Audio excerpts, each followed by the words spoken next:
What's going on, you guys? Welcome back to the channel. Now in this video, I'll be discussing the breaking news from Congress about a third stimulus check, your unemployment benefits, and SSI and SSDI payments. So be sure to stay until the end of this video to find out if you're eligible for a third stimulus check and to find out when you should expect to receive one. We start with that breaking news, the $1.9 trillion COVID relief bill passing the Senate, clearing a major hurdle to get stimulus aid directly to struggling Americans. President Biden this afternoon from the White House celebrating the Senate vote, calling it one more giant step toward delivering on his promise to help the American people. Senators voting along party lines after more than 25 hours considering and amending the package, working into the early morning hours. Up next, the House, where it's expected to win approval next week. And that's just in time for millions set to lose their unemployment benefits. Instead, the bill would extend those benefits through September 6th, and many Americans would receive direct payments of $1,400. The bill also includes billions for vaccine distribution, contact tracing, and schools. Republicans united in opposition, saying it's too expensive. ABC White House correspondent Mary Alice Parks leads us off. Tonight, the Senate passing Democrats' nearly $2 trillion COVID relief package, bringing President Biden one step closer to a major win on a campaign promise. When we took office 45 days ago, I promised the American people that help was on the way. Today, I can say we've taken one more giant step forward in delivering on that promise. Folks, I just hope our politicians in Congress realize that the great American people need help. People are actually suffering in this country and they need a $1,400 and $2,000 stimulus check. If you folks agree with my message, then leave a comment down below saying I agree. Don't forget to subscribe to my channel, turn on post notifications, and give this video a like. $2 trillion in a more haphazard way or through a less rigorous process. Voters gave Senate Democrats the slimmest possible majority. Voters picked a president who promised unity and bipartisanship. Democrats' response is to ram through what they call, quote, the most progressive domestic legislation in a generation on a razor-thin majority in both houses. The right path was obvious. We followed it 5 times last year. 5 rescue packages totaling $4 trillion, and none of them got fewer than 90 votes. The Senate wrote the CARES Act, Republicans and Democrats shoulder to shoulder. That was the road to real pandemic relief, but Democrats actually wanted, Mr. President, something else. They explained their intent very clearly: to exploit this crisis, quote, as a tremendous opportunity to restructure things to fit our vision.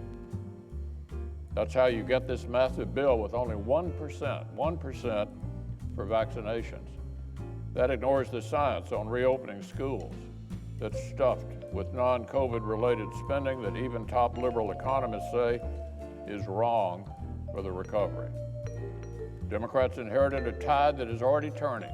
2021 is already set to be our comeback year because the American people's resilience and the bipartisan foundation that we laid last year.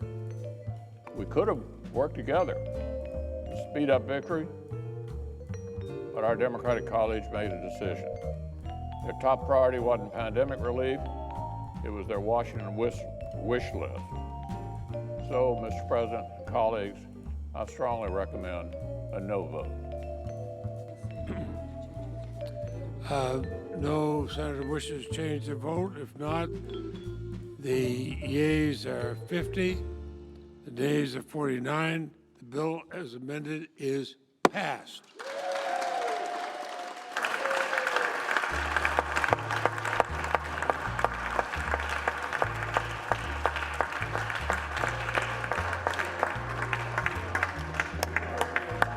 The American people aren't watching our proceedings here. They're probably out walking the dog or sitting down with at breakfast with the kids. But I want them to know help is on the way, that their government is going to give one final push to get us over the finish line. I want the American people to know that we're going to get through this, and someday soon, our businesses will reopen, our economy will reopen, and life will reopen. We will end this terrible plague, and we will travel again and send our kids to school again and be together again. Our job right now is to help our country get from this stormy present to that hopeful future. And it starts with voting aye on the legislation before us. Vote yes on the American Rescue Plan. Vote yes. And before I yield the floor, one final note. Let us all express our deepest gratitude to all of my colleagues. We went through a long period in the last day. To the staffs of the committees and the personal Senate offices who worked so hard to put this legislation together. And especially, let us thank the great floor staff, the clerks, the cafeteria workers, the custodial staff, and Senate leaders and moderate Democratic Senator Joe Manchin have just struck a deal late Friday over emergency jobless benefits.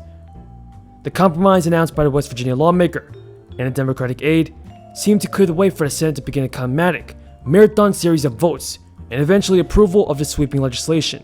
The Senate next face votes on a pile of amendments that are likely to last overnight, mostly on Republican proposals, virtually certain to fail, but designed to force Democrats to cast politically awkward votes. According to SSDI.gov, supplemental security income provides monthly payments to adults and children with a disability. You may be able to file online for SSI and SSDI, even if you're not sure of your eligibility. Social Security does not have an SSI online application for an adult who is age 65 or older, but you can apply by phone or with your local office.